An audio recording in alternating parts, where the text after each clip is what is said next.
This is the launching of the DAP's alternative national budget for 2010, which we have described it as democratizing Malaysia's economy. Now, what do we mean by democratizing? We always feel that the budget appears to belong only for the select few, especially for the top income levels. I think the time has come for our budget to belong to every Malaysian, especially every working Malaysian, especially every working man, woman and their child, especially for the young people.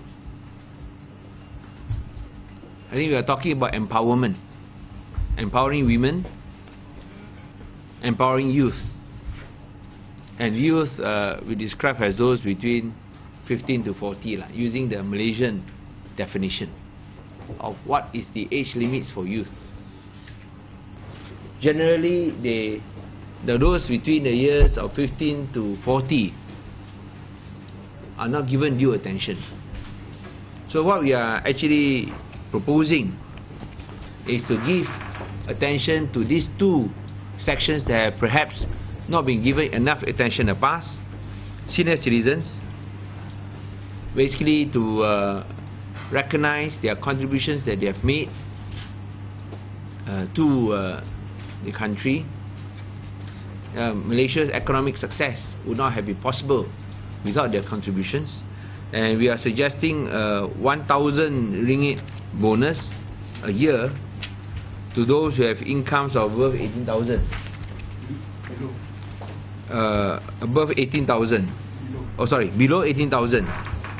And then those who have less than, you have more than 18,000 but less than 36, we are suggesting a bonus of 600 ringgit.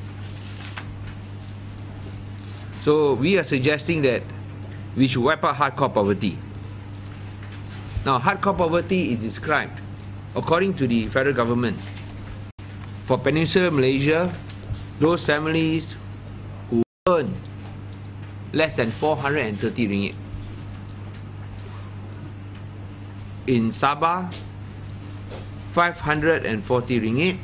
In Sarawak, 520 ringgit. Now, these are the measures for hardcore poor.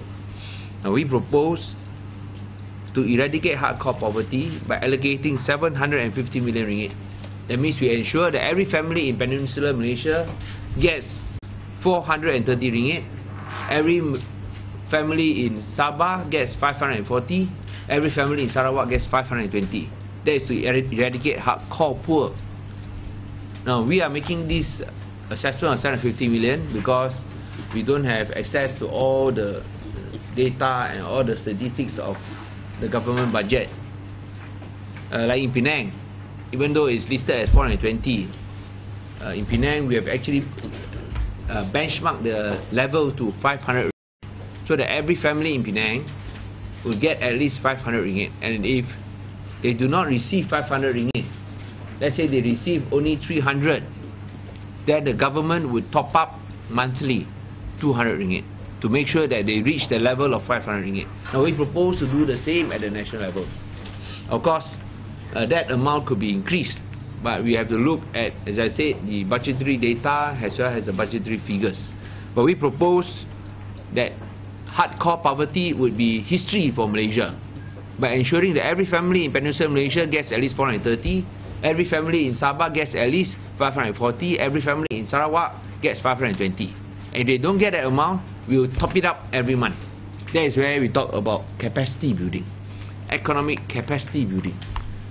Not only in terms of physical infrastructure, which Tony will run through, but also in terms of human resources.